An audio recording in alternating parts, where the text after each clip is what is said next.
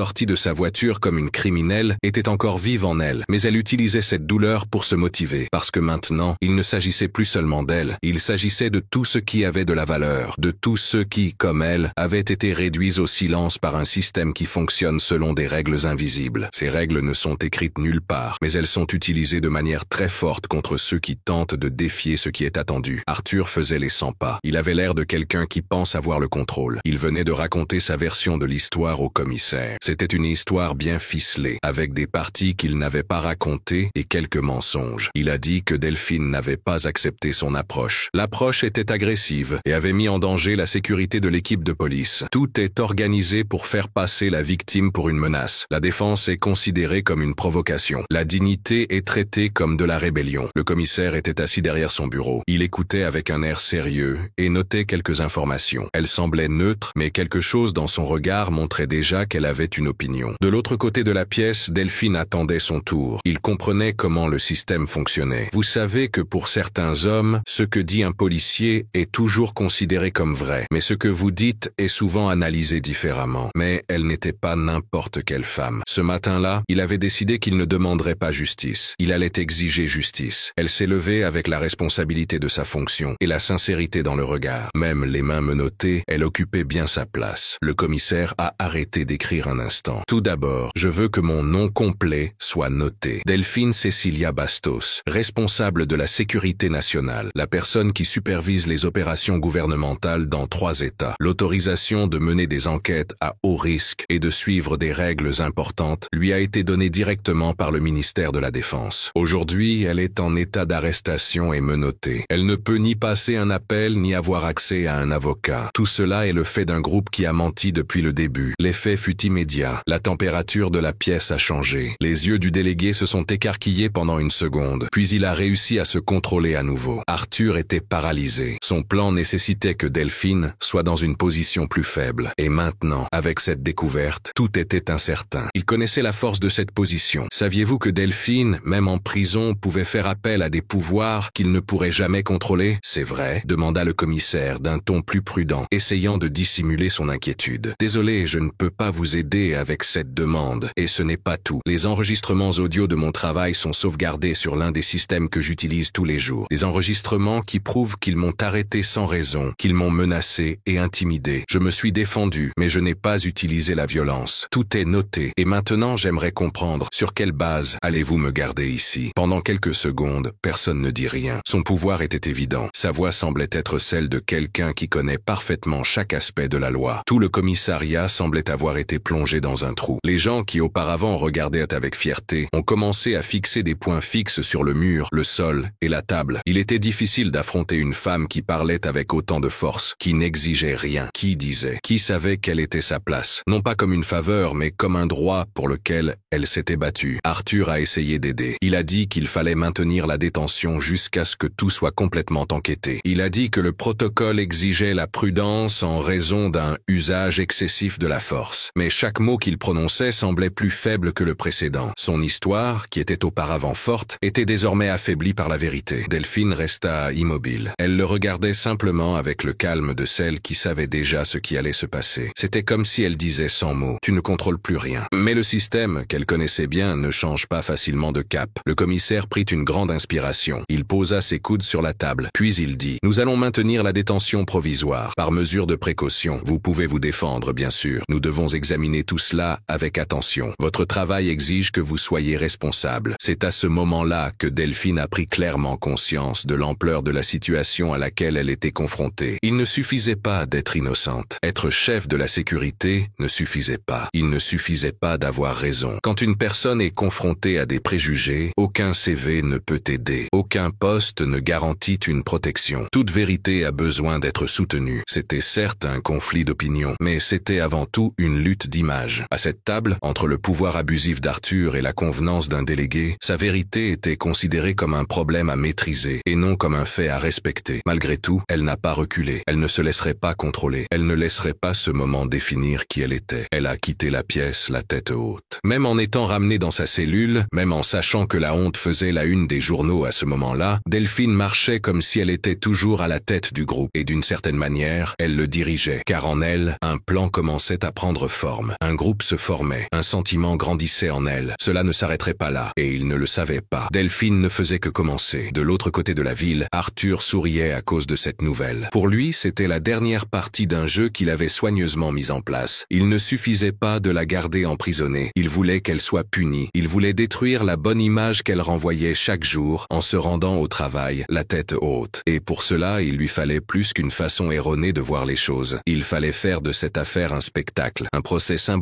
où Delphine serait exposée, interrogée et traitée comme si elle n'était pas humaine. Et surtout, il fallait qu'elle tombe. Mais Arthur savait que des preuves concrètes ne viendraient pas étayer son histoire. La vérité était un risque toujours présent derrière elle. Il a donc eu recours à la stratégie la plus ancienne de ceux qui ont le pouvoir sans éthique, se lier d'amitié avec ceux qui prennent les décisions. C'est ainsi qu'est arrivé Bertrand, le juge chargé de l'affaire, une personne qu'il connaît depuis l'université. Cette personne, tout comme lui, a toujours su utiliser les règles à son avantage. Un homme qui n'avait pas peur d'aider ceux qui lui offraient les bonnes choses. La rencontre entre les deux hommes a eu lieu dans un endroit où personne ne pouvait les voir. Un restaurant simple à la périphérie de la ville. Il n'y a rien de spécial, du moins en apparence. Mais lors de cette conversation, un accord secret a été conclu. Arthur a raconté sa version de l'histoire avec l'assurance de quelqu'un qui connaît son texte par cœur. Bertrand l'a écouté attentivement, mais ce qui importait vraiment pour lui, ce n'était pas la vérité. C'était l'arrangement, la loyauté qui existe depuis longtemps. L'accord secret d'entraide entre des hommes qui ont le pouvoir et se croient en sécurité. Tu dois juste t'organiser, Bertrand. Cette femme est intelligente. Elle a de bons avocats. Si elle perd cette affaire, son autorité en sortira renforcée. Nous devons régler cela maintenant. Ainsi, avec des mots directs et des regards pensifs, la décision commença à se former avant même que l'audience n'ait lieu. Delphine serait entendue, c'était certain. Les avocats pourraient présenter des preuves, mais l'issue était déjà décidée. Une mise en scène bien orchestrée pour ressembler à un procès, mais qui n'était en réalité qu'un lynchage avec du papier à lettres imprimé. À côté de Delphine, les préparatifs allaient également bon train. Contrairement à Arthur, elle n'avait pas d'amis dans les tribunaux. Elle pouvait compter sur des preuves solides, des témoins crédibles et deux des meilleurs avocats spécialisés dans les droits de l'homme et les abus de pouvoir. Des hommes qui avaient été choisis non seulement pour ce qu'ils avaient écrit dans leur CV, mais aussi pour leur dévouement à la vérité. Ils avaient rassemblé de nombreuses heures d'enregistrement, des images de caméras privées, des données GPS et surtout les sons enregistrés par Delphine lors de la première conversation. Dans cet enregistrement, il était clair qu'Arthur avait menti sur tous les détails. Elle observait calmement les préparatifs, mais à l'intérieur, elle ressentait la pression de chaque action. Saviez-vous que cette situation ne vous concernait pas seulement? Elle sentait que chaque choix et chaque étape de son travail aurait des répercussions sur d'autres femmes, d'autres professionnels et d'autres personnes noires. Ces personnes sont confrontées à la méfiance tous les jours, même lorsqu'elles respectent toutes les règles. C'était plus qu'une simple audience. C'était un moment très important. Le jour du procès, la salle d'audience était bondée. Des journaux, des caméras discrètes et des gens qui observaient attentivement. Tout le pays commençait à s'intéresser de plus près à cette affaire. D'un côté, une femme noire avec un excellent CV. De l'autre, un policier ayant de nombreuses années d'ancienneté, mais montrant clairement qu'il avait mal agi. Et entre eux, le juge Bertrand, assis avec un air serein, essayant de paraître neutre. Mais il a déjà pris sa décision. La réunion a commencé avec les avocats d'Arthur racontant une histoire qui semblait logique, mais seulement en apparence. Ils ont dit que leur façon d'agir était technique. Ils ont dit que les policiers n'avaient fait que suivre les règles. Ils ont également mentionné que Delphine était nerveuse. Elle aurait menacé avec une arme à la main et n'aurait pas obéi aux ordres. Ils ont dit qu'elle avait utilisé son travail pour tenter d'échapper à ses responsabilités. Tout a été dit de manière formelle. Les phrases ont été répétées, mais il n'y a pas de preuves solides. C'est maintenant au tour de Delphine de se défendre. Le silence dans la salle s'est intensifié. Des extraits d'enregistrements audio ont été diffusés. Arthur parle d'un ton autoritaire. Il donne des ordres sans expliquer pourquoi. Son attitude est agressive et ses propos sont injustifiés. Les images montraient la dépanneuse tirant brutalement la voiture. Les documents montraient que toutes les taxes étaient à jour. Chaque élément présenté réfutait l'accusation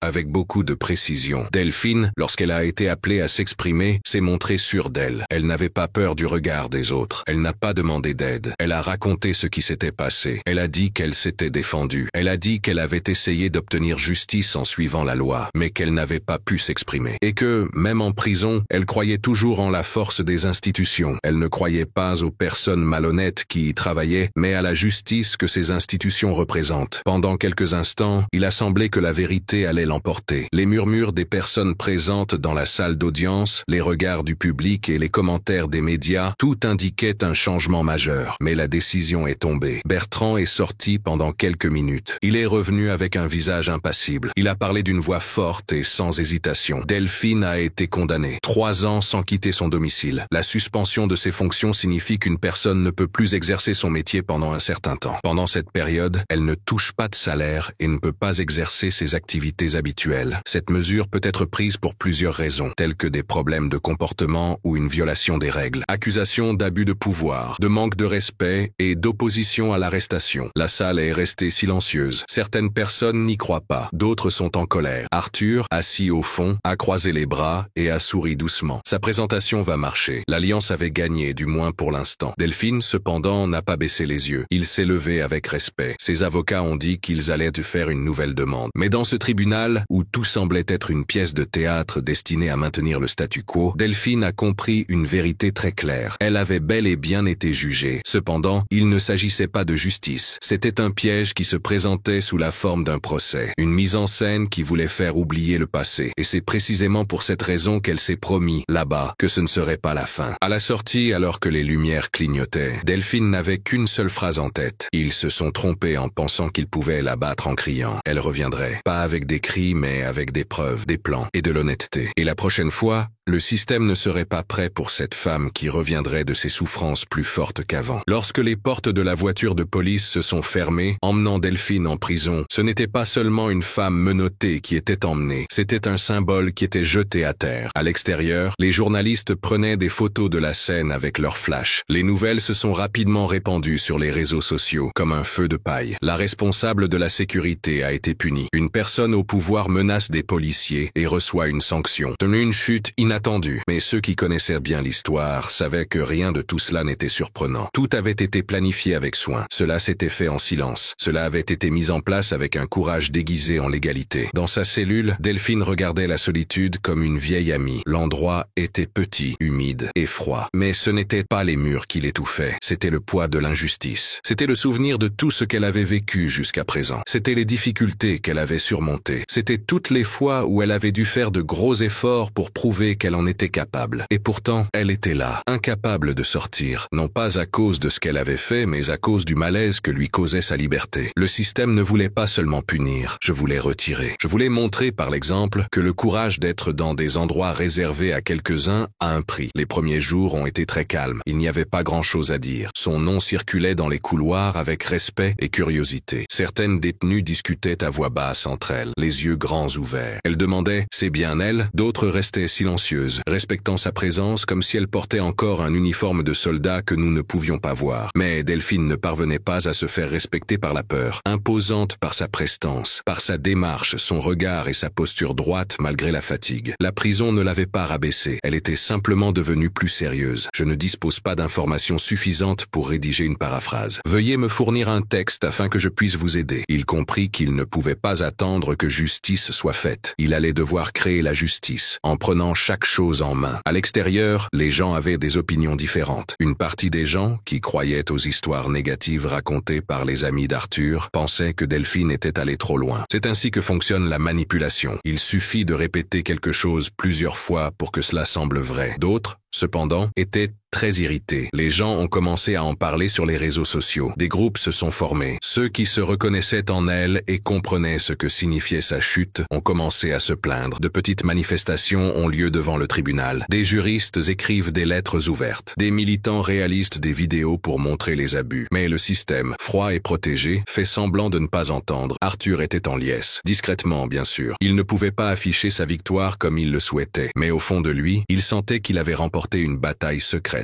Son ego grandissait à chaque fois qu'il voyait un commentaire négatif sur Delphine sur Internet. Il se réjouissait également des messages de soutien qu'il recevait de ses amis qui, comme lui, n'aimaient pas voir une femme noire prendre les commandes. Il pensait que c'était fini pour elle, qu'elle ne se relèverait pas, son image ne serait plus jamais brillante. Ce qu'il ne savait pas, c'est que Delphine, même en prison, était plus vivante que jamais. Ses idées étaient libres. Son influence n'était pas enfermée derrière des barreaux. Elle avait toujours des amis, des gens qui la connaissaient et qui savaient savait qu'elle était honnête et comment elle avait vécu. Il a commencé à écrire en prison. Il réfléchissait à chaque détail de sa défense. Il écrivait avec beaucoup de détails chaque nom, chaque action et chaque chose qui n'avait pas été faite. Il analysait les faiblesses de ceux qui l'avaient fait tomber. Il ne le faisait pas par vengeance ou par douleur. Il le faisait parce qu'il croyait que c'était juste. Elle pensait que son emprisonnement n'était pas la fin. Pour elle, c'était un coup de pouce vers une nouvelle phase plus forte. C'est en prison que Delphine a décidé qu'elle ne reviendrait pas la même. Si je pouvais revenir, je reviendrais avec un objectif encore plus important. Et plus important encore, je reviendrais avec des informations qui ne pourraient pas être modifiées. Elle ne voulait pas seulement se débarrasser de sa peine, je voulais montrer le système, montrer où il commettait des erreurs, montrer comment, malgré de nombreuses lois et institutions, il fonctionnait encore avec la peur, l'inégalité et les privilèges qui semblaient être l'autorité. Pendant les nuits froides, alors que le sommeil la fuyait à cause de pensées lourdes, Delphine se souvenait de chaque partie de sa vie. Elle a eu une enfance où les gens la regardaient en bizarrement. Dans sa jeunesse, elle a souvent entendu dire qu'elle n'était pas à sa place. Elle a remporté ses premières victoires au prix de beaucoup d'efforts et de sacrifices. Et maintenant, une fois de plus, elle était à terre, mais elle savait comment se battre. Et elle savait aussi se relever. Chaque fois qu'elle était tombée, depuis son enfance jusqu'à son arrivée au tribunal, elle avait appris une leçon importante. On ne revient jamais en arrière. Quand on tombe vraiment, on peut se relever avec courage. Quand on se réveille avec un objectif, personne ne peut nous arrêter. Ainsi, entre des murs gris et des nuits interminables, Delphine a semé les graines de ce qui allait se passer ensuite. La chute a été rude, la douleur était très forte, mais la révolte était forte. Ce n'est pas une révolte qui se fait sans réfléchir, à la hâte. Une révolte claire, planifiée, prête à devenir un mouvement, prête à devenir justice, prête à entrer dans l'histoire. Pendant que la ville oubliait, Arthur s'allongeait tranquillement, pensant avoir gagné. Delphine, quant à elle, était là, à l'intérieur, préparant ce qui allait se passer, car son histoire ne s'arrêterait pas avec des emprisonnements. Elle s'achèverait avec force. Et le monde, en peu de temps, allait se rendre compte qu'aucune chute ne peut cacher une vérité qui vit encore. La prison était un endroit avec des horaires stricts et difficiles, des portes en fer, des couloirs humides, des regards attentifs et des silences qui n'étaient pas calmes, mais plutôt prudents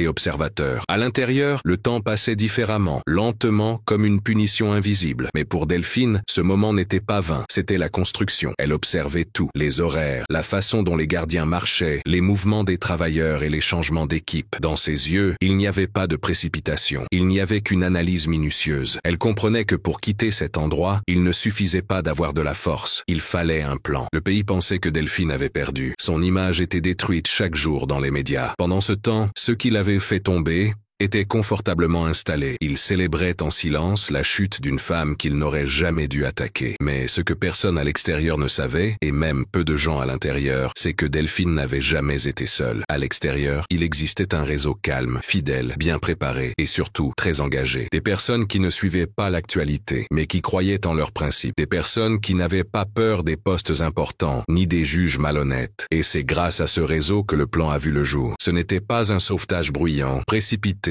ou irréfléchi. C'était quelque chose de mûrement réfléchi. Un mouvement précis. Chirurgical fait référence à une opération ou une intervention pratiquée sur le corps. Cela implique l'utilisation d'outils spéciaux pour traiter des maladies ou des problèmes de santé. Et contrairement à ce que pensaient les ennemis de Delphine, cela ne venait pas de la colère, mais de la raison. Car derrière cette action se cachait quelque chose de plus fort que la vengeance. La nécessité de rétablir l'équilibre. Ce qu'ils avaient fait à Delphine n'était pas seulement une injustice envers elle. C'était une attaque contre l'idée que l'autorité doit être respectée. Et ceux qui vivaient dans un endroit sûr le savaient. Quand la justice ne fonctionne pas, la vérité doit être intelligente. Pendant plusieurs semaines, les discussions se sont déroulées dans le calme. Des mots codés, des messages secrets et des lieux convenus. Tous les détails ont été vérifiés à plusieurs reprises. Le plan de la prison, les endroits où les caméras ne peuvent pas voir, et les moments les plus vulnérables. Tout a été soigneusement planifié. Il fallait entrer et sortir sans laisser de traces, sans blesser personne, sans donner prise au spectacle que les médias attendaient tant. L'intention n'était pas d'offenser qui que ce soit. Il s'agissait de sauver une femme qui n'aurait jamais dû se trouver à cet endroit. Le jour choisi était un matin pluvieux. Il pleuvait depuis la nuit précédente. L'obscurité de l'aube rendait la ville triste et cachait les véritables sentiments des gens. Le système de sécurité fonctionnait bien. Mais les agents savaient que cette nuit-là, deux deux des principaux agents de sécurité qui surveillaient la zone où se trouvait Delphine allaient être remplacés. Les nouveaux avaient des horaires faciles à repérer, un endroit vulnérable dans une forteresse. Vers 2h30 du matin, les gens ont commencé à bouger. 2 voitures arrivèrent par les routes secondaires de la propriété. Ces itinéraires ne sont pas très connus. Ils sont généralement utilisés pour les services et les livraisons de maintenance. Vêtus comme les employés du secteur de l'énergie, les agents réussirent à pénétrer dans la partie arrière du site. Le plan était simple, ne pas faire de bruit, ne déclencher aucune alarme et emmener Delphine jusqu'à la sortie sans faire de bruit. À l'intérieur de la prison, Delphine ne fut pas surprise lorsqu'elle entendit le signal convenu. Il s'agissait de 3 coups rapides et espacés, suivis d'un petit bruit dans la serrure. Elle se leva lentement. Elle prit le sac à dos qu'elle avait préparé depuis plusieurs jours. Puis elle attendit. Lorsque la porte s'ouvrit, elle vit 2 visages familiers. Des visages qu'elle avait appris à connaître il y a de nombreuses années. Des hommes qu'elle avait elle-même formés pour assurer la sécurité du pays. Ils ne dirent rien. Ils se contentèrent d'un signe de tête et se mirent en marche. Les couloirs étaient calmes. Les détecteurs de mouvement étaient désactivés pendant quelques secondes. Ce laps de temps suffit pour passer les endroits stratégiques. En moins de 7 minutes, Delphine avait déjà quitté le bâtiment principal. Elle respirait l'air froid et humide de l'aube. Ce n'était pas encore la liberté, mais c'était un début. Dans la voiture, les agents avaient déjà tout préparé. Des papiers, des vêtements propres, une nouvelle identité provisoire et un plan pour s'enfuir. Ce plan l'amènerait dans un endroit sûr hors de l'État en 6 heures. Sur le chemin, Delphine ne posa aucune question. Elle savait que chaque seconde comptait. Elle avait entièrement confiance en cette équipe. Je regardais par la fenêtre les rues désertes. Les lampadaires défilaient rapidement comme des ombres. La ville dormait et ne savait pas ce qui allait se passer. Elle était certaine que sa fuite ferait bientôt la une des journaux. Mais elle savait aussi qu'il ne suffirait pas de s'enfuir. Elle devait faire quelque chose. Elle devait changer de lieu, se relever et se préparer. Car désormais c'était la lutte, et pas une guerre avec des armes telles que nous les connaissons. C'était une lutte entre des histoires. Il s'agissait de vérités cachées. Beaucoup de gens ont vu leur image ternie, puis rétablie. Delphine ne voulait pas de réaction trop vive. Il voulait regagner le respect de tous. Il voulait que les gens révèlent leurs secrets, montrent des preuves et dévoilent ce qui était caché. Et pour cela, ils devaient être libres. Non pas pour se cacher, mais pour montrer tout ce qu'ils avaient essayé de cacher. Dans les heures qui ont suivi, alors que les premiers policiers de la prison voyaient la cellule vide et appelèrent les secours, Delphine était déjà loin et en sécurité. Je ne suis pas une fugitive. Je suis une survivante d'une grave erreur judiciaire. Et maintenant, de l'extérieur, elle ne voulait plus se protéger. Elle pensait à passer à l'attaque, mais pas de manière violente. Elle voulait utiliser des faits, des actions justes et des partenariats stratégiques. Son nom réapparaîtrait, pas dans les gros titres, mais comme le centre d'une réalité que personne ne pourrait plus ignorer. L'évasion de Delphine n'était pas la fin de l'histoire. C'était le début d'une nouvelle période. Le moment où l'injustice a tenté de faire taire cette femme et où, malgré sa souffrance, elle s'est relevée avec plus de détermination qu'auparavant. Lorsque le système s'est rendu compte qu'elle était libre, il était déjà trop tard. Delphine n'était plus seulement responsable de la sécurité. Elle était désormais le symbole que, parfois, la justice doit dépasser les barrières pour exister à nouveau. L'évasion de Delphine a été une surprise. Lorsque les journaux ont ouvert leur édition avec la nouvelle, la chef de la sécurité nationale s'évade de prison lors d'une opération secrète, le pays s'est arrêté. À la télévision, sur Internet et dans les rues, son nom était à nouveau sur toutes les lèvres, mais avec une signification différente. Pour certaines personnes, Delphine était une fugitive. Pour d'autres, elle était un symbole. Mais pour le système qui l'avait jugée et tenté d'effacer, elle représentait désormais un grand danger. Dans les institutions, la réponse a été rapide. Arthur est devenu pâle lorsqu'il a appris l'évasion. Ce qu'il pensait être une victoire totale s'est transformé en désastre en quelques minutes. La honte qu'il voulait que Delphine ressente était désormais la sienne. Les questions ont commencé à surgir non seulement dans les médias, mais aussi au sein même de la police. Comment s'était-elle échappée? Qui l'avait aidée? Pourquoi les vidéos des caméras étaient-elles endommagées? Comment les capteurs avaient-ils pu ne pas fonctionner? Les réponses ne venaient pas. Cela faisait ressentir à Arthur quelque chose qu'il connaissait très bien, la méfiance. En quelques heures, son nom était passé de chasseur à complice d'un système qui ne fonctionnait pas bien. Mais Arthur n'allait pas rester les bras croisés. Pour lui, c'était devenu une question de fierté personnelle. Il ne s'agissait plus de son travail, ni de l'image qu'elle avait. Il s'agissait de diriger et d'avoir le contrôle sur quelque chose. Il s'agissait de redorer l'image de l'homme qu'il voulait être. Une personne qui ne commet jamais d'erreur, qui gagne toujours, qui détient le pouvoir, même si les éléments importants sont faibles. Et alors, la recherche a commencé. Des ordres ont été donnés. Mettre des barrières sur les routes. L'ordre a été donné de vérifier les aéroports, les gares routières et les hôtels. Des affiches ont été réalisées avec la photo de Delphine et le mot « recherché » en gros caractères. Les journaux la décrivaient décrivait comme une criminelle dangereuse en fuite. Mais derrière les informations et l'émotion orchestrée, il y avait ce qui motivait réellement cette action, la peur. La peur que Delphine dise quelque chose, la peur qu'elle révèle les messages échangés entre Arthur et Bertrand, la peur qu'elle montre les enregistrements secrets des conversations internes. Dans ces enregistrements, les manipulations de la loi étaient traitées comme des affaires commerciales. Delphine, cependant, ne se cachait pas dans de petites rues, ni dans de vieilles maisons abandonnées. Sa fuite ne semblait pas être celle d'une personne désespérée. C'était celle de quelqu'un qui était prêt. Elle était déjà en sécurité. Elle se trouvait dans une propriété équipée de systèmes de sécurité autonomes. Cet endroit appartenait à une amie de longue date. Elle y préparait ses prochains coups et elle savait qu'elle devait agir rapidement car le temps jouait contre elle. Lorsque le gouvernement est contesté, il réagit avec violence. À présent, tous les regards étaient tournés vers elle. Avec l'aide d'agents très expérimentés, certains encore en activité, d'autres ayant quitté le service ou travaillant dans des entreprises privées, Delphine a commencé à planifier la contre-attaque. Mais elle ne voulait pas se contenter de nier ce qui avait été dit au tribunal. Elle voulait démanteler la structure. Elle voulait montrer, avec des preuves irréfutables, que sa condamnation était le résultat d'un plan. Pour cela, il fallait récupérer l'élément le plus important, les témoignages des personnes concernées. Il ne suffisait pas de dire la vérité. Arthur et Bertrand devaient s'exprimer avec leurs propres mots. L'opération a été planifiée avec soin, comme un travail de soldat. La priorité était de localiser les cibles. Arthur, en tant que chef de l'équipe de policiers, suivait des horaires et des activités toujours identiques. Il allait toujours au même café du centre-ville. Il rendait visite à ses parents 2 fois par semaine. Il faisait de l'exercice dans un club privé. Bertrand, qui était plus timide, était plus difficile à trouver. Mais Delphine savait comment les choses fonctionnaient. Elle savait comment ces hommes agissaient. Savoir ce qui va se passer est un problème pour ceux qui se considèrent invulnérables. Les informations ont été comparées de manière intelligente. Traces sur Internet, mouvements d'argent, horaires de travail, habitudes familiales. Il ne s'agissait pas d'agression. Il s'agissait de découvrir une vérité qu'ils n'auraient jamais révélée d'eux-mêmes. C'était une action précise, silencieuse, comme celle que Delphine organisait avant d'aller en prison. Maintenant, la situation était claire. Elle recommençait à faire ce qu'elle savait faire de mieux, bien faire les choses. Cette fois, la cible n'était pas un criminel opérant dans plusieurs pays. Il s'agissait de 2 hommes qui utilisaient leur toge et leur uniforme pour protéger les erreurs qu'ils commettaient. La semaine suivante, l'opération fut menée avec une précision presque esthétique. Arthur fut arrêté pendant la journée. Il sortait du café où il avait l'habitude de se rendre comme si tout était normal. 3 agents encerclèrent discrètement sa voiture. Ils avaient le visage couvert et ne faisaient aucun bruit. Il est monté dans une voiture sans opposer de résistance. Il n'a pas eu le temps de réagir ni de comprendre ce qui se passait. Bertrand, qui venait de quitter la maison, a été pris par surprise alors qu'il entrait dans la piscine. La maison, qui était auparavant silencieuse, était désormais le théâtre d'une action rapide et claire. Les 2 hommes ont été emmenés dans une maison isolée. Cette maison se trouve dans une zone rurale inoccupée. Elle est loin de tout moyen de communication. Là, face à Delphine, il n'y avait plus de faux semblants, ni de jeux de mots. Il n'y avait que les 2 hommes et la femme qu'ils avaient tenté de détruire. Elle les regardait calmement. Elle n'avait pas besoin de crier pour contrôler la situation. Sa fermeté montrait qu'elle avait déjà surmonté des défis en elle-même. Elle s'exprima clairement. « Je veux 2 choses. La première est un transfert d'argent pour payer les dommages causés par la persécution. La seconde est un enregistrement dans lequel la personne admet que le procès a été manipulé. L'idée n'était pas de se venger sans réfléchir. C'était une réparation et en même temps un avertissement. Ils avaient le choix, dire la vérité maintenant ou faire face aux conséquences de continuer à mentir. Face à la détermination de Delphine et à la stratégie minutieuse de la mission, Arthur et Bertrand n'ont pas osé dire non. Ils ont accepté. Ils ont dit qu'ils feraient tout. Ils ont été libérés quelques heures plus tard. Ils portaient les marques de ceux qui ont ressenti pour la première fois le poids de l'impuissance. Mais Delphine savait que leurs promesses n'avaient aucune valeur tant qu'elles ne se traduisaient pas en actes. Elle se mit en quête de la vérité. Cependant, le véritable combat restait à venir. Sous pression, les menteurs ne tiennent généralement pas leurs promesses. Elles savaient déjà que leur prochaine action serait de tenter de reprendre le contrôle. Ce qu'ils ne réalisaient pas, c'est que Delphine ne jouait plus leur jeu. Elle avait créé son propre échiquier. À présent, toutes les pièces étaient en mouvement. Delphine attendait dehors. Elle n'était pas nerveuse, mais calme, comme quelqu'un qui sait comment gérer la situation. Pendant de nombreuses années, elle avait côtoyé des hommes comme eux. Ces hommes étaient doués pour cacher leurs faiblesses derrière des discours compliqués et des sourires forcés. Saviez-vous que pour ce genre de personnes,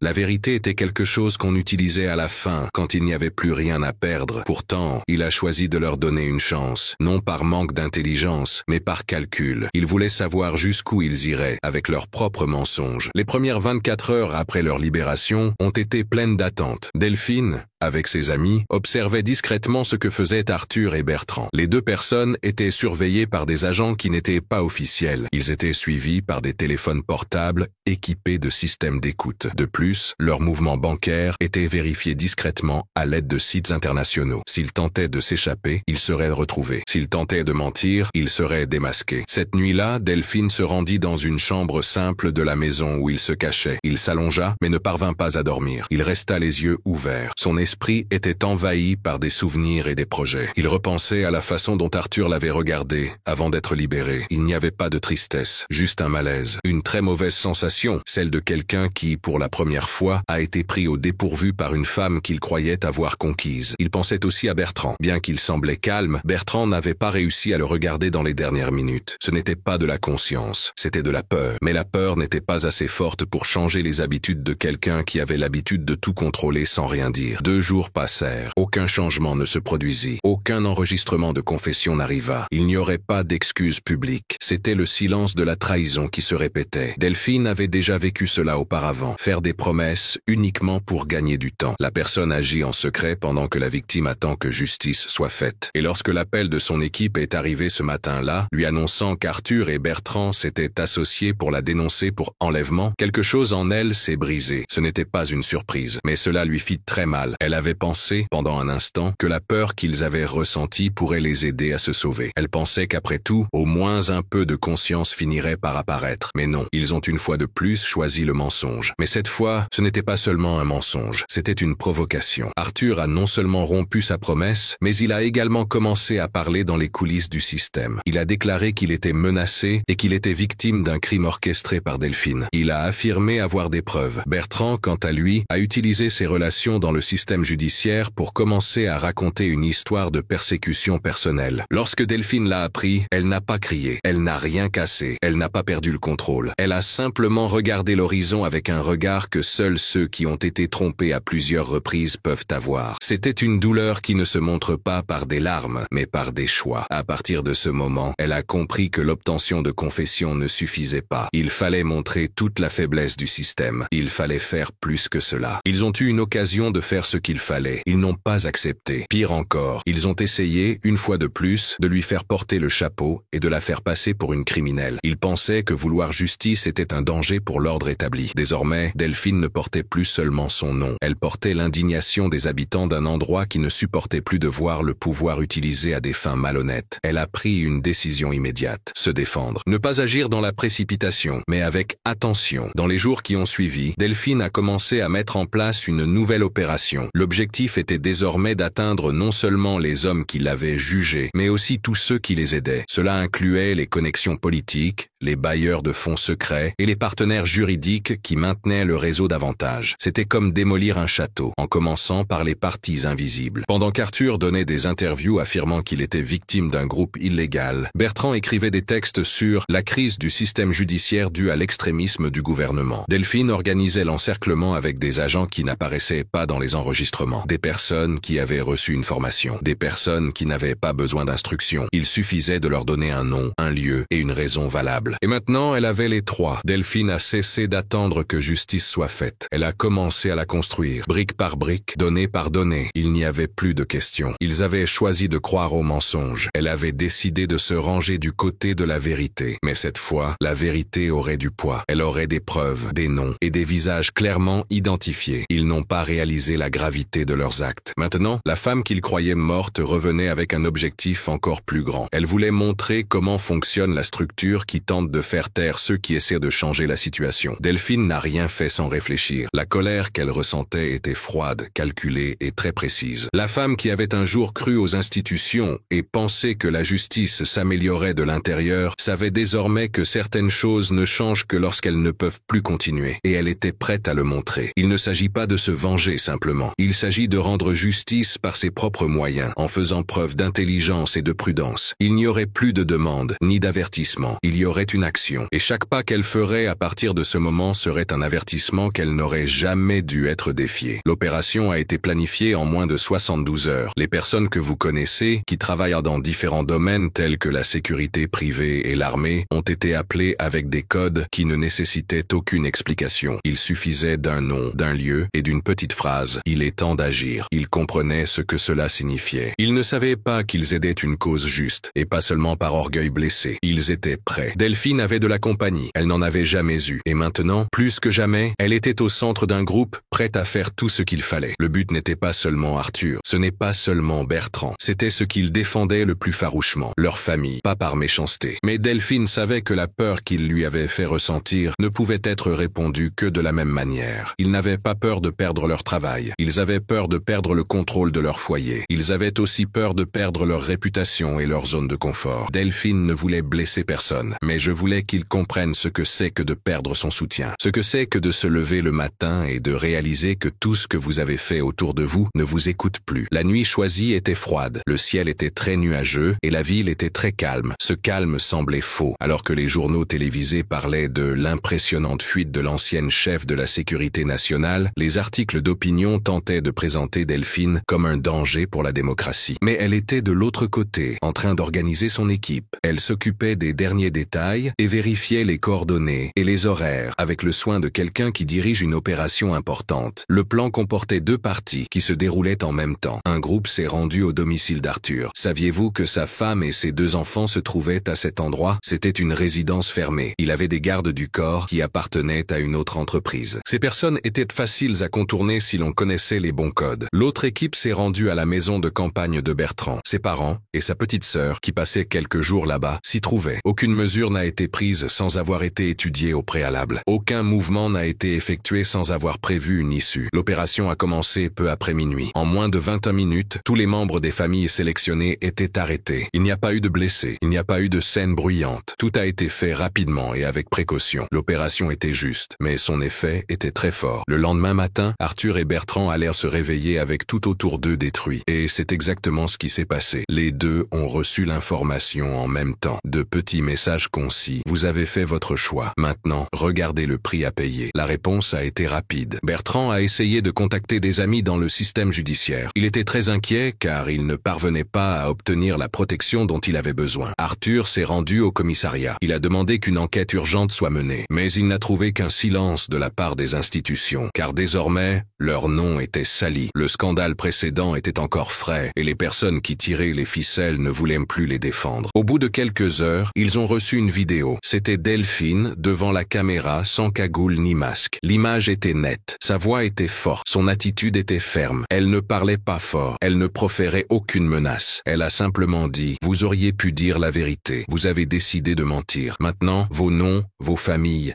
et votre sécurité ne dépendent plus que d'une seule chose, tenir votre promesse. Dites la vérité, acceptez-la, dites la vérité, dans un lieu public, clairement et haut et fort, sinon tout ce que vous croyez contrôler sera réduit à néant. Arthur et Bertrand comprirent à cet instant. Ils n'aidaient plus une femme qui tentait de rétablir sa réputation. Ils faisaient face à une force qui s'opposait à tout le système. Et, pour la première fois, personne n'était là pour les protéger, car la peur les habitait désormais. Delphine, de l'autre côté, ne se sentait pas comme une gagnante. Ce n'était pas amusant. Elle ressentait un sentiment de soulagement. Un sentiment d'équilibre revenait. Elle savait qu'elle serait probablement jugée à nouveau, que ses actions seraient mal interprétée, que ses ennemis agiraient à nouveau de manière légale. Mais elle savait aussi qu'elle n'était plus seule dans cette histoire. Désormais, le pays la voyait différemment. Beaucoup de gens voyaient en elle l'image d'une vérité difficile à accepter. Cette vérité, c'est que parfois, on ne peut gagner qu'en mettant le système en crise. Ce jour-là, le système a vacillé. Ce qui s'est passé cette nuit-là n'a jamais été dit correctement. Aucun journaliste n'a pu voir les images. Aucune caméra de sécurité n'a pu filmer ce qui s'est passé. Aucun système de sécurité n'a détecté d'intrusion ou de mouvement suspect. C'était comme si le monde s'était arrêté pendant quelques heures. Ce laps de temps a suffi à Delphine et à son équipe pour changer la donne et démanteler le scénario de ceux qui avaient un jour tenté de la détruire. Mais pour les personnes qui se trouvaient au cœur de l'attaque, cette nuit restera à jamais gravée dans leur mémoire. C'est à ce moment-là que le monde des certitudes d'Arthur et Bertrand a commencé à s'écrouler, non pas dans le bruit et la confusion, mais de manière précise et très triste. L'intention n'était pas de blesser. Il s'agissait d'atteindre le point le plus sensible. Delphine a compris que pour des hommes comme eux, ce n'était pas leur apparence qui comptait le plus. Ce qui importait vraiment, c'était d'avoir le contrôle sur ce qu'ils aimaient, leurs femmes,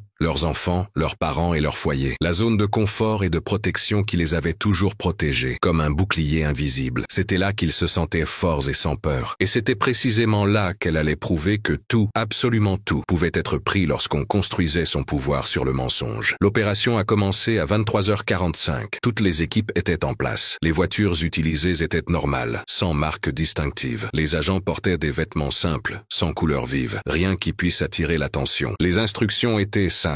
Entrer, vérifier les lieux, assurer la sécurité de tous et sortir en moins de 10 minutes. L'effet ne viendrait pas de la force. Il viendrait de la perfection avec laquelle on accomplit quelque chose. C'était le message que Delphine voulait faire passer. Nous ne sommes pas ici pour tout détruire. Nous sommes ici pour montrer que nous avons réussi et que vous ne pouvez pas nous arrêter. Chez Arthur, le portail électronique s'est ouvert comme si quelqu'un avait ouvert de l'intérieur. L'un des experts en sécurité numérique avait piraté le système. Il ne lui a fallu que 30 secondes pour entrer dans le système. À l'intérieur de la maison se trouvait sa femme, Mariana, et leurs 2 enfants. L'un avait 7 ans, l'autre 12. Ils dormaient. La climatisation était allumée. Les téléphones portables étaient en charge sur les tables de chevet. Lorsque les agents sont arrivés, ils n'ont fait aucun bruit. Seuls des mouvements organisés. L'un d'eux s'est approché de la femme. Il l'a réveillée doucement. Il lui a dit à voix basse qu'elle devait les suivre pour être en sécurité. Un autre a pris les enfants avec précaution. Il les a enveloppés dans des couvertures et les a emmenés jusqu'à la voiture, sans cri ni peur. La maison est restée telle qu'elle. Seule une lettre a été laissée derrière. Une feuille ordinaire est posée sur le lit d'Arthur. Elle contient une phrase écrite à la main. C'est ton choix qui a provoqué cela. Pendant ce temps, de l'autre côté de la ville, un autre groupe s'approchait de la maison de campagne de Bertrand. Ses parents, un couple de personnes âgées, se trouvaient sur la terrasse. Ils ont entendu les premiers pas. Mais avant que quelqu'un ne réagisse, une agente est arrivée calmement. Elle s'est présentée comme une amie de leur fille. Elle leur a dit qu'il y avait un danger dans le quartier et que, pour leur sécurité, ils devaient se rendre dans un endroit protégé. Ils n'ont pas réagi. L'agente, qui avait été formée pour travailler dans des endroits dangereux, les a aidés à rester calmes pendant toute l'opération. La sœur de Bertrand, qui dormait dans la chambre du fond, a été emmenée par un chemin latéral. La maison était en bon état. Cependant, une caméra avait été discrètement installée dans la cuisine. Elle était connectée à un serveur situé ailleurs. Ainsi, elle pouvait surveiller toute tentative de destruction des preuves. En moins de 20 minutes, les 2 familles ont rejoint des lieux sûrs. Il s'agissait de propriétés simples et isolées. Ces endroits avaient tout le nécessaire pour être confortables, mais ils étaient coupés du monde extérieur. Pas de téléphone portable, pas de contact avec le monde extérieur, seulement le silence. Et la question qui occupait l'esprit de chacun d'entre eux était: que se passe-t-il? Arthur et Bertrand n'ont appris la nouvelle que le lendemain matin. Ils vaquaient tous 2 à leurs occupations quotidiennes lorsqu'ils ont reçu des appels d'urgence. Ces appels ne provenaient pas des ravisseurs. Ils provenaient de leurs collègues qui avaient discrètement appris que leur famille était en danger. Au début, ce fut la peur, puis le vide, et ensuite la surprise. Quand ils sont arrivés chez eux, ils ont vu que tout était comme ils l'avaient laissé. Tout était intact, tout était à sa place. Seule leur présence manquait. Là où régnait auparavant le confort, comme le canapé du salon, l'oreiller des enfants et la serviette de bain, il y avait désormais un vide très pesant. C'était un manque qui faisait plus mal que n'importe quelle dispute ou n'importe quel coup. C'était le manque qui rappelait: tu n'es pas aux commandes. Au bout de quelques heures, ils ont reçu le 2e message. C'était une petite vidéo. Elle a été envoyée à leurs adresses e-mail personnelles, puis s'est effacée d'elle-même. Dans la vidéo, Delphine regardait fixement la caméra. Derrière elle, il n'y avait qu'un rideau blanc. Son visage est dur. Le mot imperturbable signifie que quelqu'un ne se laisse pas ébranler ou emporter par des situations difficiles. Cette personne reste calme, même lorsque les choses ne vont pas bien. Elle a dit: vous avez pris vos décisions. Vous avez choisi de défendre le mensonge. Vous avez décidé d'essayer de mettre fin à mon histoire. Maintenant, goûtez au plaisir de vivre loin de ce qui vous est familier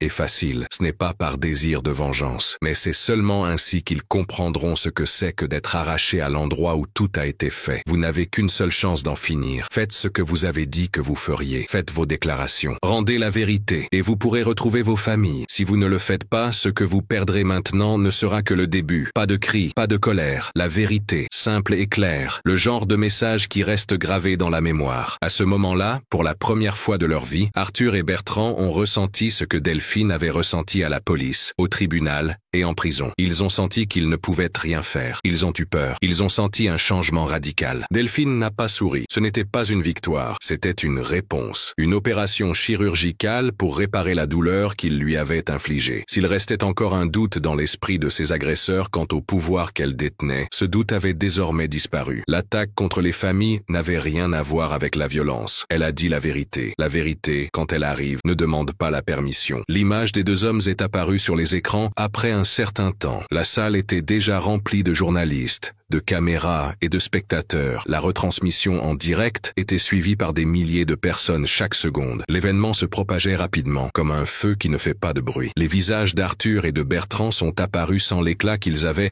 lors des réunions où ils prenaient des décisions. Leurs visages étaient clairs, stressés et dépourvus de tout pouvoir. Leur chute avait déjà commencé en secret, mais elle devenait maintenant évidente pour tout le pays. Delphine voyait tout depuis une salle commune. Il n'était pas nécessaire d'être là. Vous n'aviez pas besoin d'être là à ce moment-là. Le moment était venu pour eux de s'exprimer. Elle avait déjà fait ce qu'elle avait à faire. Elle avait fait pression sur le système jusqu'à ce qu'il admette ses erreurs. Maintenant, il ne restait plus qu'à attendre et voir. Les bras croisés et le regard sérieux, elle observait calmement l'écran.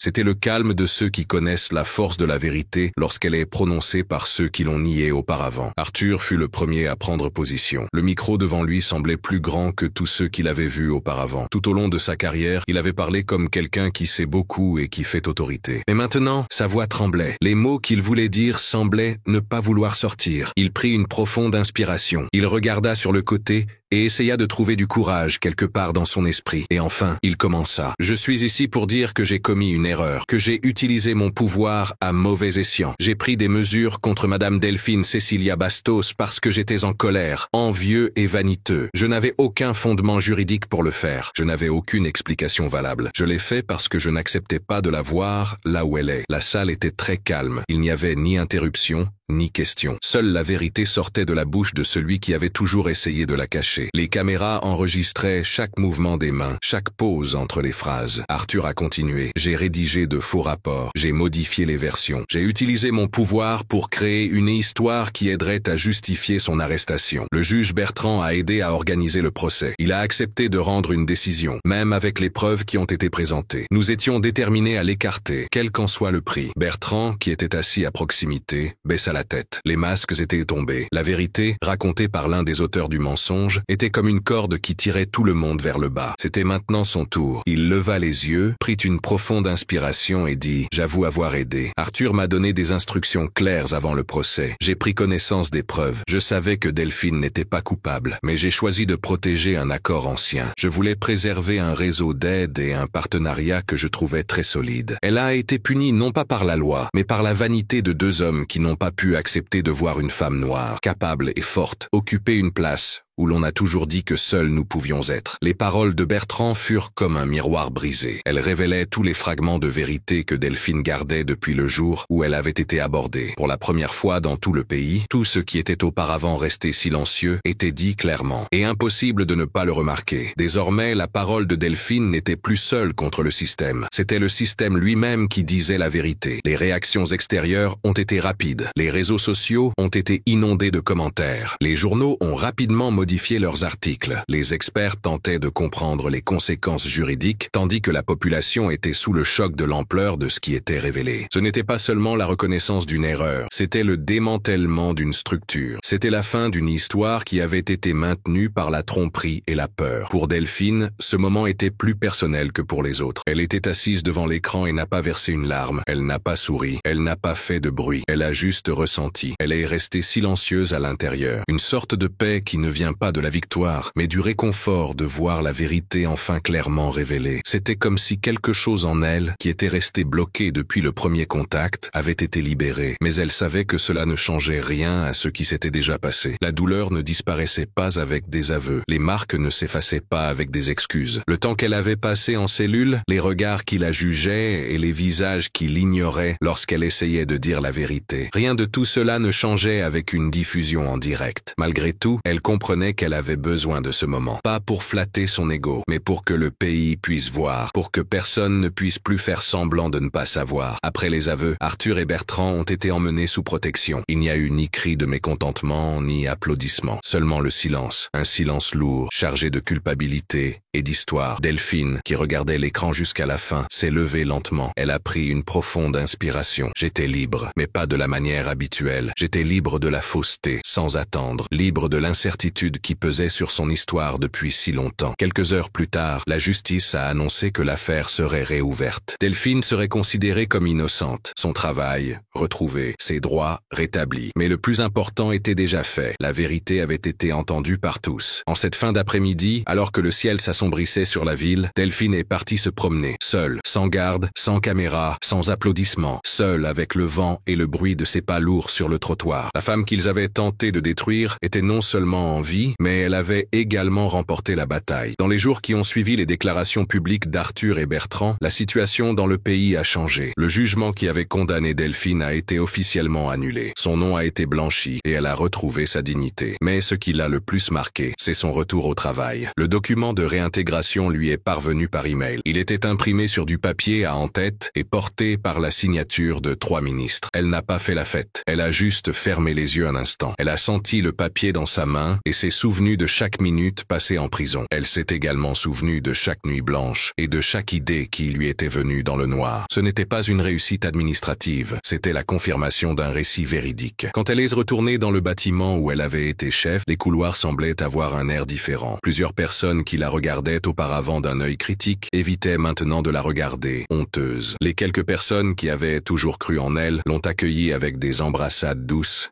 et des regards pleins d'émotion. Delphine ne s'est pas excusée. Le temps l'avait déjà fait pour elle, et le fait d'être là suffisait. Chaque pas qu'elle faisait sur ce sol en marbre était comme si chacun d'entre eux montrait que la vérité, même si elle arrive tard, finit toujours par apparaître. Et quand elle arrive, elle emporte avec elle tout ce qui a tenté de la barrer. Elle reprit le travail avec la même efficacité que d'habitude, mais avec un nouvel objectif. Désormais, chaque rapport qu'il lisait, chaque plan qu'il approuvait et chaque mission qu'il dirigeait était influencé par quelque chose de plus important. En elle, dans sa prison, une flamme s'était allumée et ne s'éteindrait pas de sitôt. Un besoin urgent. Il fallait tout réformer et tout revoir. Il fallait s'assurer que ce qui lui était arrivé n'arriverait plus jamais à d'autres personnes. Il n'y avait pas de place pour la fierté. Il y avait du temps pour tout réparer. Au fil des semaines, Delphine est devenue plus qu'une personne admirée. Elle est devenue un mouvement collectif. Ses discours ont commencé à être repris dans les écoles, les groupes sociaux, les associations d'avocats, et les débats politiques. Elle ne parlait pas d'elle-même comme d'une personne qui avait souffert. Elle parlait du système en tant que structure. Elle s'exprimait avec des mots forts et des expériences qui ne pouvaient être niées. Elle montrait comment la vérité peut être cachée par des personnes qui portent des uniformes, des robes de juge et qui parlent dans des microphones. Il faut du courage, de la préparation et de l'intelligence pour affronter tout cela sans se faire de mal en cours de route. Mais tout n'a pas été facile à gérer. Delphine percevait encore, dans certains regards, des traces du jugement des gens. Il y avait encore des gens qui la voyaient comme quelqu'un de controversé. Certaines personnes pensaient encore qu'elle avait exagéré, qu'elle avait été trop radicale, qu'elle aurait pu trouver une autre solution. Elle ne répondait pas à ces voix de manière agressive. Elle se battait avec détermination, avec des informations, avec le calme de quelqu'un qui a déjà entendu des choses plus difficiles et qui est passé par là. Delphine comprenait que le monde ne changeait pas du jour au lendemain, mais elle savait qu'elle avait déjà semé les graines nécessaires, et cela lui suffisait.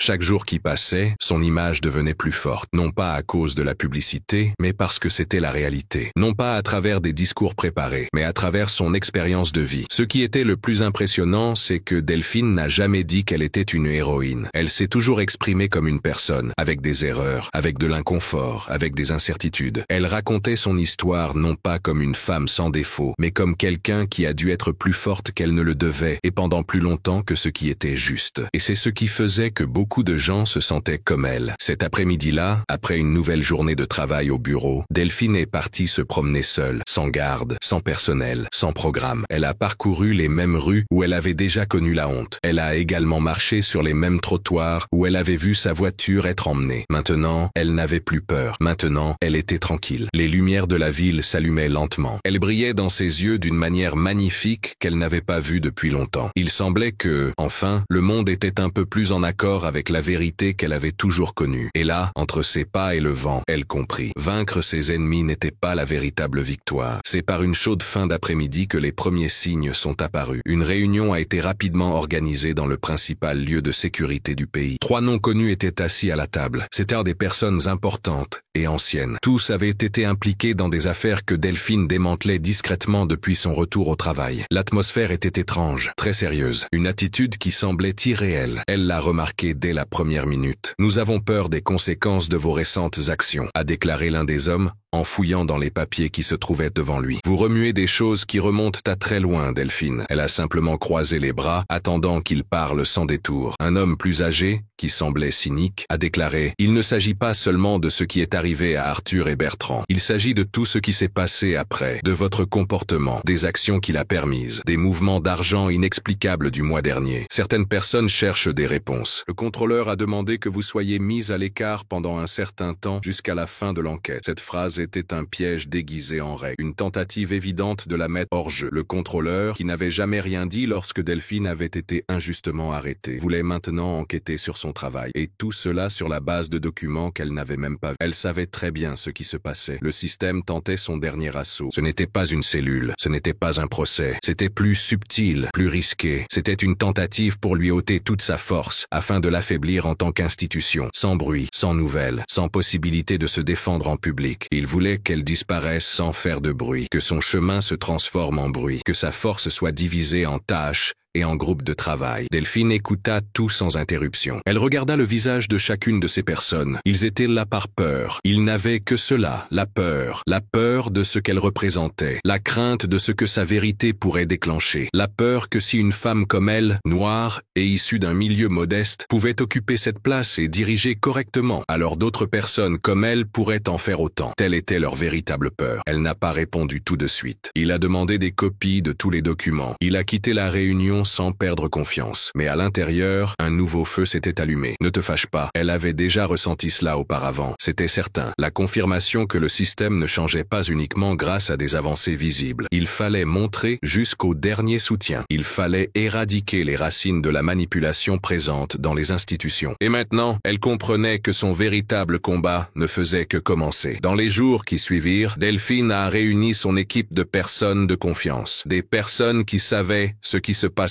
en coulisses, des personnes qui avaient déjà souffert du même système. Ils ont travaillé ensemble pour identifier toutes les personnes qui tentaient de s'éloigner. Ils ont découvert que la plainte avait été déposée par un conseiller proche de Bertrand. Ils ont découvert que les documents financiers étaient faux. Ils ont découvert que certains journalistes avaient été payés pour dire que Delphine était allée trop loin. Delphine a rédigé ce qui allait être sa réponse finale, un document très détaillé. Dans ce texte, elle montrait non seulement les récentes tentatives visant à la destituer, mais aussi une série de négligences, d'aides et d'accords qui soutenaient une partie des dirigeants. Elle a soigneusement organisé le matériel. Pour ce faire, elle a fait appel à 2 experts en matière de transparence publique et à un avocat travaillant au niveau international. Et elle ne l'a pas seulement remis à la Cour des comptes, elle l'a remis à la presse, elle l'a remis à des organisations internationales, et surtout, elle l'a remis au peuple. La réponse a été très forte. Le pays s'est à nouveau divisé, mais cette fois, il y avait des preuves. La vérité, lorsqu'elle s'accompagne de faits, ne recule pas. Elle continue d'avancer, même lorsqu'on tente de l'arrêter à nouveau. La semaine suivante, la Cour des comptes est revenue sur sa décision. La suspension a été levée. Les personnes liées à l'affaire ont commencé à faire l'objet d'une enquête. Certaines ont demandé à être démises de leurs fonctions. D'autres ont disparu de l'actualité. Delphine est restée, debout, la tête haute, sachant qu'elle avait gagné ce pourquoi elle se battait encore. Et pour la première fois depuis le début, elle a réalisé qu'elle n'était pas seule à lutter contre le système. Maintenant, le système luttait contre lui-même. 2 ans s'étaient écoulés depuis le jour où Arthur et Bertrand, l'air triste et découragé, avaient été emmenés sous bonne garde pour purger leur peine. La prison où ils se trouvaient n'était pas un endroit normal. C'était un morceau de béton froid, loin de la ville. Elle était entourée de hauts murs et gardée par des agents armés 24 heures sur 24. À l'intérieur, les jours et les nuits se confondaient. Le temps s'était arrêté. Mais contrairement aux autres prisonniers, Arthur et Bertrand ne passaient pas leur temps à se sentir coupables. Ils passaient leur temps avec une idée fixe. Chaque minute, chaque repas qu'ils étaient obligés d'avaler, chaque tour de garde, tout cela alimentait le rêve qu'ils avaient. Ils rêvaient de vengeance. Ils y pensaient les yeux presque fermés et le souffle contrôlé. Il ne s'agissait pas seulement de Delphine, il s'agissait du monde qui avait tout révélé, du fait d'avoir été exposé aux yeux de tous. La honte restait gravée dans le regard de leurs anciens amis. Ils ne respectaient pas la femme qui les avait battus. Ils se souvenaient qu'ils avaient perdu contre elle, qu'elle ne s'était pas laissée dominer. C'était cette blessure qui les empêchait de dormir dormir la nuit, tandis que les autres membres de l'équipe dormaient. C'est au cours d'une de ces nuits que le plan a commencé à prendre forme. Un nouveau garde de sécurité a été affecté à la surveillance nocturne. Un jeune homme inattentif dont la vanité le rendait facile à flatter et à amadouer. Arthur l'a remarqué dès leur première rencontre. Il n'a fallu que 3 conversations. Ces conversations étaient courtes et planifiées. Il a utilisé des compliments et donné des conseils simples, comme s'ils discutaient dans le couloir. Après cela, il a commencé à se sentir plus à l'aise avec eux. Bertrand, qui réfléchissait beaucoup, observait en silence. Il observait les horaires auxquels le gardien quittait son poste de surveillance. Il voyait également quand il faisait ses rondes et les moments où il avait des lacunes. Puis, comme s'ils jouaient à un jeu de société, ils ont tout organisé en silence. Le moment opportun s'est présenté un soir pluvieux. Tout était calme. Le gardien suivait son chemin habituel. Il portait des écouteurs sous le col de son uniforme. C'est à cet endroit qu'Arthur a mis en scène une bagarre avec un autre détenu. C'était un numéro préparé qui semblait suffisamment réel pour semer la confusion, mais sans faire trop de bruit. Le jeune gardien s'est précipité pour régler la situation. Ce faisant, il a oublié son trousseau de clés accroché au support à l'extérieur de la cellule. L'ouverture était petite, mais suffisante. Bertrand se comportait comme un fantôme. Il prit les clés sans faire de bruit. Il ouvrit la cellule et, en quelques secondes, les 2 hommes étaient dans le couloir, accroupis, se dirigeant vers la zone de déchargement. Ils savaient qu'ils ne pouvaient pas sortir par les portes principales. Ils trouvèrent une sortie de service utilisée par les camions de ravitaillement. Cette sortie se trouve à l'arrière du complexe. À cette heure de la nuit, il n'y avait presque personne, et avec leurs vêtements changés pour des uniformes provenant de la blanchisserie, ils passèrent devant 3 caméras sans éveiller les soupçons. Un camion à l'arrêt, avec la bâche à moitié relevée, leur servit de cachette jusqu'à l'ouverture des portes. Lorsqu'ils ont franchi les murs de la prison, il n'y a eu ni cris ni alarme. Seul le bruit de la pluie légère et du moteur s'éloignant sur la route se faisait entendre. Dans la cabine du camion, le chauffeur n'avait aucune idée qu'il transportait 2 fugitifs. Après quelques heures, leur absence serait remarquée, et quand cela arriverait, il serait déjà trop tard. Lorsque Arthur et Bertrand ont remis les pieds sur le bitume, ils ont ressenti quelque chose qu'ils n'avaient pas ressenti depuis longtemps. L'air frais, mais c'était un air intense, chargé de colère et de promesses non dites. Ils n'ont pas changé un mot, un seul regard. Le regard que se lancent 2 hommes qui savent exactement ce qu'ils ont à faire. Il ne s'agissait pas de recommencer à zéro. Il s'agissait de régler leur compte. Le nom de Delphine tournait en boucle dans leur tête. Ils passèrent plusieurs jours à fuir. Ils mangeaient peu. Ils utilisèrent d'anciens amis et payèrent des gens pour ne pas être retrouvés. Ils changèrent d'apparence, échangèrent leurs papiers et effacèrent tout signe pouvant les identifier. Et lorsqu'ils se retrouvèrent enfin en sécurité dans la maison d'un vieil ami de Bertrand, ils firent ce qu'ils savaient faire de mieux, planifier. En achetant des informations illégales, ils ont découvert que Delphine avait déménagé à Los Angeles. L'endroit était protégé, mais il était possible d'y entrer moyennant la somme adéquate. Ils ne voulaient pas seulement la voir, ils voulaient la faire perdre confiance en elle, voir la peur dans son regard, changer le cours de l'histoire, renverser la situation. Ils allaient en faire de la douleur la réaction à l'humiliation. Mais ils savaient que la trouver ne suffirait pas. Il fallait être fort. 10 hommes ont été engagés. Ce sont des mercenaires très expérimentés. Ils ont déjà travaillé dans des opérations tactiques et des infiltrations dans des villes. Ils ont élaboré un plan très détaillé pour l'invasion. Le plan comprenait l'heure, l'itinéraire, le nombre d'entrées et le temps que la police mettrait pour arriver sur les lieux. Chaque partie du plan était conçue pour être réalisée en 15 minutes. C'est une tâche simple et précise, qui ne laisse aucune place à l'erreur. Du moins, c'est ce qu'ils croyaient. Ce qu'ils ne savaient pas, c'est que Delphine n'avait jamais été facile à comprendre. Et la femme qu'ils cherchaient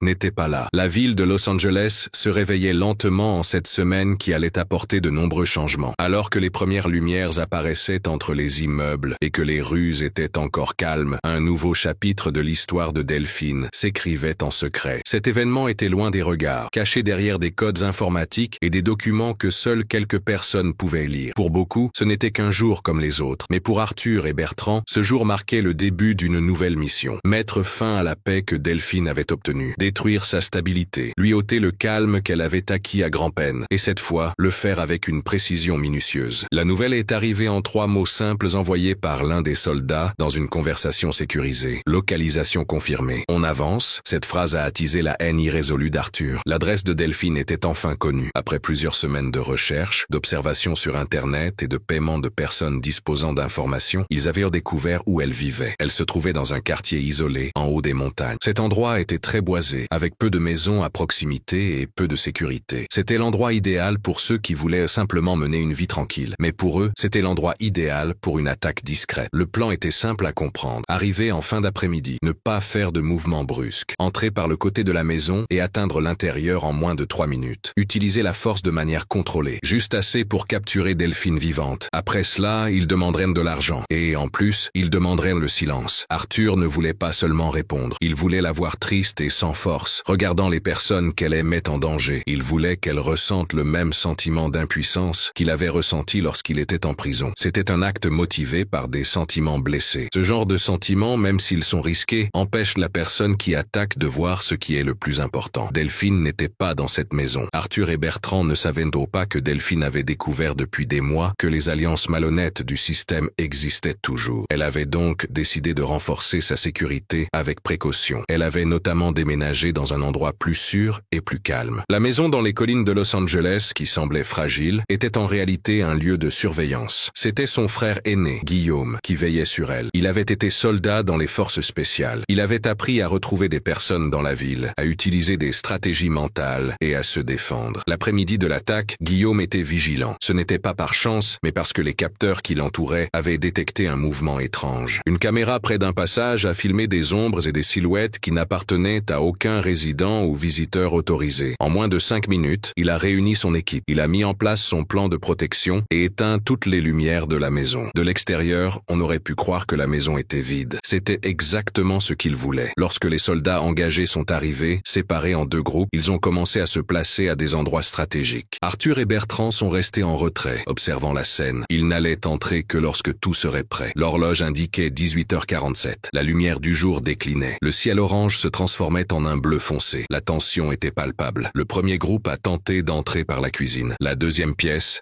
est celle qui se trouve au fond. Mais ils n'ont même pas eu le temps de toucher les poignées. En quelques secondes, des lumières cachées se sont allumées. Des drones ont décollé du sol aussi vite que des flèches invisibles et des pièges ont immobilisé les intrus. Guillaume avait mis en place un dispositif qui ressemblait à une scène de film d'action. Le combat a été rapide et silencieux. Il n'y a eu ni coup de feu, ni alarme. Désolé, j'ai besoin que vous me fournissiez un texte pour que je puisse paraphraser. Le type de réponse dont vous avez besoin ne peut être fourni que par quelqu'un qui a étudié longtemps. Arthur et Bertrand, lorsqu'ils ont réalisé qu'ils étaient en danger, ont couru vers la forêt environnante. Ils ont laissé les mercenaires derrière eux. Ce n'était pas seulement une perte stratégique. C'était un rappel supplémentaire que Delphine n'était plus une personne sans défense. Guillaume était heureux du succès de la défense, mais il savait que l'histoire n'était pas encore terminée. Cette tentative avait une signification plus importante. Cela signifiait qu'Arthur et Bertrand agissaient à l'insu des autorités et que s'ils avaient réussi à arriver jusqu'ici, ils pouvaient réessayer. Il renforça les procédures et, discrètement, il mit en place un nouveau système de surveillance et de suivi. Un appareil militaire très moderne pouvait observer de loin. Il pouvait détecter les mouvements avec une grande précision. C'était la dernière couche de sécurité. Bientôt, ce serait la partie importante de la contre-attaque. Les jours qui suivirent furent calmes et sans bruit. Il n'y eut aucun nouveau mouvement. Mais Guillaume ne se faisait pas d'illusions. Vous saviez bien que s'ils avaient réussi à s'échapper d'une prison fédérale et à former un groupe, ils n'abandonneraient pas facilement. Et il avait raison. De l'autre côté de la ville, dans un sous-sol loué sous un faux nom, Arthur et Bertrand passaient en revue leurs erreurs. C'étaient contrariés, mais pas vaincus. Ils avaient fait un pas en arrière, mais n'avaient pas abandonné l'idée. C'est à ce moment-là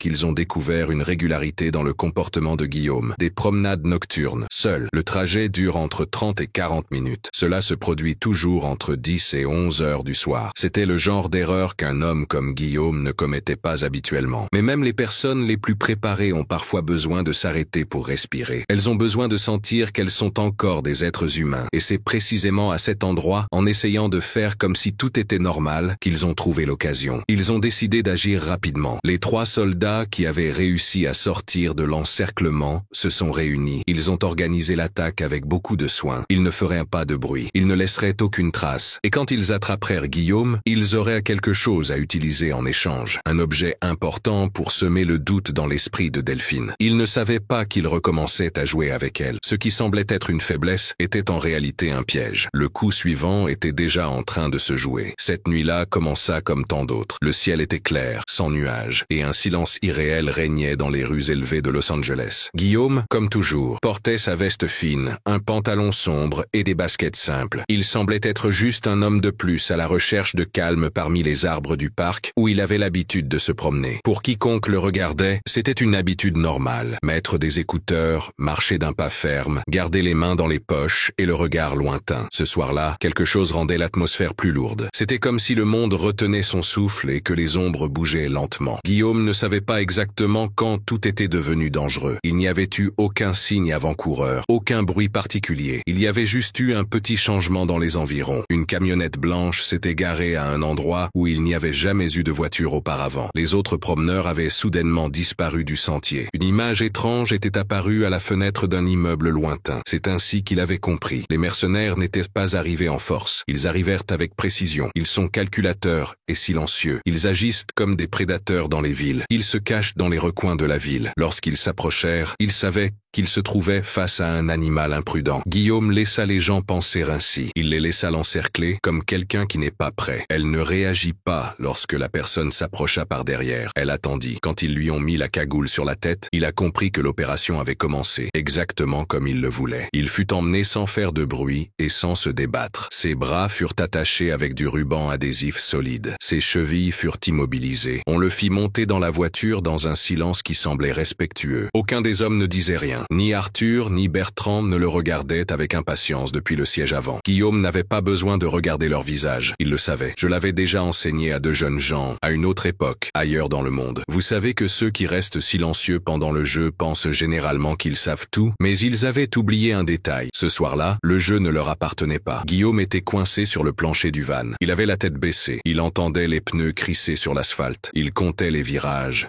Les secondes entre les feux tricolores et le temps passé à chaque feu. Je pensais à la direction. Il respirait lentement et attendait le bon moment. Au même moment, l'équipe qui l'aidait avançait. À l'intérieur de la couture du col de sa veste se trouvait un traceur de localisation militaire, appelé Aegis XR. Ce traceur ne peut pas être détecté par des capteurs normaux. L'appareil s'est allumé dès qu'il a détecté les premiers signes du piège. Appuyé sur le bouton caché dans la poche, a envoyé un avertissement silencieux à 3 équipes qui étaient au travail. Une sur Terre. Les drones sont des appareils qui volent à l'aide d'hélices. Ils peuvent être contrôlés par des personnes ou fonctionner de manière autonome. Les drones sont utilisés dans divers domaines. Certains de ces domaines sont la photographie, le transport et la livraison de produits. Ils permettent d'obtenir des images de lieux difficiles d'accès. De plus, les drones peuvent livrer rapidement de petits colis. De nombreuses personnes commencent à utiliser des drones pour leurs loisirs et leur travail. Il s'agit d'une technologie en pleine expansion. Et une troisième, éloignée, avec accès à des images satellites en direct. La chasse n'était pas la sienne, mais celle d'un groupe. Arthur et Bertrand se trouvaient dans leur cachette, aménagée dans un hangar près de Pasadena. Ils pensaient avoir le contrôle de la situation. Ils jouaient aux échecs avec des pièces qu'ils ne connaissaient pas. Ils pensaient avoir l'avantage, mais ils avaient affaire à quelqu'un qui jouait différemment. La maison où ils avaient enfermé Guillaume était protégée contre la chaleur, avec des murs en métal épais et des fenêtres fermées. Il pensait être invisible. Le traceur qui était connecté au pouls de Guillaume transmettait l'information en temps réel, comme un cœur qui indique où il se trouve. Moins de 25 minutes après l'enlèvement, les équipes d'intervention ont encerclé les lieux. Elles ont utilisé des moyens pour entrer sans faire de bruit. Des drones volaient à une hauteur où personne ne pouvait les voir. Les hommes au sol se sont placés à des endroits invisibles depuis la propriété. Chaque sortie était surveillée. Toutes les options d'évasion avaient été envisagées. Guillaume, prisonnier, restait silencieux. Saviez-vous que le temps jouait en votre faveur? C'est exactement à 22h58 que l'ordre final a été donné. L'opération a commencé par une coupure d'électricité dans tout le quartier. Une panne qui a duré moins d'1 minute a semé la confusion. Les mercenaires étaient en alerte, mais n'ont pas pu réagir à temps. Les portes s'ouvrirent avec précision. Un gaz inoffensif fut répandu dans les couloirs. Des lumières tactiques apparurent comme des éclairs dans l'obscurité. Et lorsqu'ils regardèrent, ils se rendirent compte qu'ils étaient encerclés. Guillaume fut retrouvé prisonnier, mais indemne. Son regard était fixé sur Arthur et Bertrand. Il semblait calme, comme s'il savait depuis le début qu'il s'en sortirait. Ils ont été maîtrisés, arrêtés et mis à terre sans pouvoir parler. Aucune blessure visible, seulement la défaite. Une défaite différente de toutes les autres. Cette fois, la honte n'était pas devant les autres, mais en moi. Ils ont compris qu'ils avaient encore échoué. Ils avaient essayé d'affronter un adversaire qui jouait franc jeu et étaient bien préparés, et qu'il n'y avait plus d'échappatoire. Sur le chemin du retour, dans la voiture blindée qui les emmenait vers une destination inconnue, Arthur et Bertrand étaient silencieux. C'était la première fois que le silence n'avait pas d'objectif. Il était impuissant. Il avait du mal à comprendre que leur guerre, alimentée par la vanité et l'obsession, était terminée. Guillaume, qui était à l'avant, les voyait dans le rétroviseur. Personne ne parlait, parce qu'il comprenait que, dans certains moments, la meilleure réponse est de rester en vie. L'hélicoptère volait dans le ciel matinal dans un silence total. À l'intérieur de l'appareil, l'atmosphère était tendue et immobile. Arthur et Bertrand avaient les mains liées et les yeux bandés. Ils pouvaient sentir les vibrations du moteur sous leurs pieds. La cabine était très calme. Le seul bruit était celui des hélices et les bruits sourds de la radio de l'armée. Personne ne leur parlait. Il n'y avait ni insulte,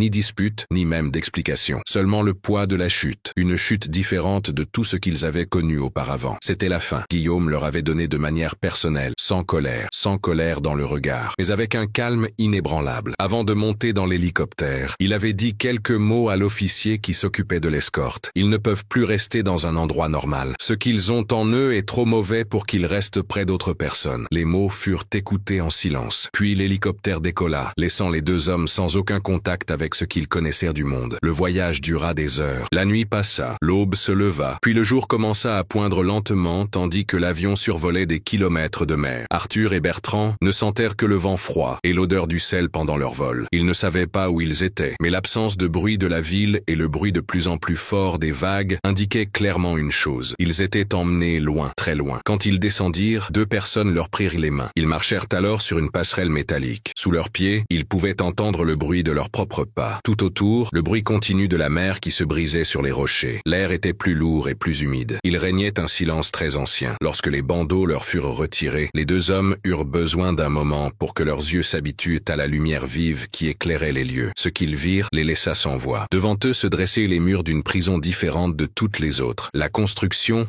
était de forme ronde. Elle était faite de béton solide. Il y avait des tours de sécurité tous les 10 mètres. Des capteurs de chaleur étaient également installés tout autour des murs. Au milieu, un bâtiment principal abritait des prisons souterraines, un laboratoire de recherche, un lieu d'observation et un système de contrôle du climat. Ce système bloquait toute communication avec l'extérieur. Tout autour de l'île, il y avait une mer agitée avec de forts courants. Cela rendait toute évasion impossible. Cette prison n'était pas seulement un lieu de détention, c'était un point final. Cet endroit ne figurait sur aucune carte accessible au public. Il n'avait pas de nom. Il était simplement désigné par un code interne à l'entreprise. Niveau 0, unité Delta. Il avait été conçu pour accueillir les personnes que le système judiciaire spécial considérait comme irrécupérables. Cet endroit a été réservé aux criminels très dangereux, en particulier ceux qui pouvaient mettre en danger la sécurité du pays s'ils se trouvaient ici. Arthur et Bertrand marchèrent dans des couloirs froids. Les lumières étaient blanches et ne clignotaient pas. Le bruit des portes qui se fermaient derrière eux ressemblait à celui d'un marteau frappant sur de la pierre. Aucun membre ne parlait. Les instructions étaient données par des gestes et des regards. L'atmosphère était presque celle d'un monastère. Mais il y avait quelque chose de plus profond. Un silence qui semblait très lourd, comme s'il pesait sur les épaules. Les cellules étaient individuelles. Elles étaient faites d'un matériau qui ne se cassait pas facilement. Il n'y avait pas de grille. Les portes étaient en métal et n'avaient qu'une petite ouverture pour voir à l'extérieur. Dans la chambre, il y a un lit fixé au mur. Il y a également un lavabo et des toilettes. La lumière est douce et peut être allumée ou éteinte à l'aide d'un interrupteur. Il n'y avait pas de fenêtre. Il n'y avait pas d'horloge. Le temps dans cet endroit n'était pas mesuré par des horloges, mais par l'absence de changement. C'était comme être dans une pause qui ne finissait jamais. Une sorte d'oubli forcé. Bertrand, qui est le plus froid des deux, a essayé de rester calme. Il marchait la tête haute et le regard fixe, comme s'il essayait de garder une certaine dignité. Arthur semblait plus petit. Ses yeux étaient ternes. Contrairement à l'homme qui agissait sans réfléchir auparavant, il avait maintenant sur le visage la tristesse de celui qui comprend qu'il n'y a plus rien à faire. Pas de projet, pas de mensonge, rien. Les jours passaient. Après quelques semaines, les jours devinrent tous identiques et sans forme. Ils étaient désormais seuls et incapables de se parler. Les heures des repas étaient contrôlées par un système automatique. Les activités physiques étaient contrôlées par des capteurs. Elles étaient surveillées par des personnes qui ne parlaient pas et ne laissaient personne interagir. C'était une vie sans réponse, sans réponse. Le système les avait rendus invisibles. Ce n'était pas par vengeance mais pour les protéger. À l'extérieur, le monde continuait de tourner. Delphine était au courant du transfert et n'était pas heureuse. Pour elle, ce n'était pas une victoire. C'était seulement la fin d'une période de persécution, d'injustice et de violence au sein du système. Elle comprenait que le prix de la liberté était souvent de garder le silence sur des choix difficiles et que l'on ne gagne pas toujours en criant, en faisant la une des journaux ou en se battant devant tout le monde. Parfois, la victoire est invisible, mais elle est éternelle. Arthur et Bertrand sont redevenus ce qu'ils ont toujours été, mais qu'ils n'ont jamais accepté. Des hommes qui ont utilisé un système défaillant pour expliquer leurs propres fautes. Aujourd'hui, sans public, sans audience et sans pouvoir, ils n'ont plus qu'eux-mêmes. Et c'est dans ce genre de silence que la vérité devient très difficile à supporter.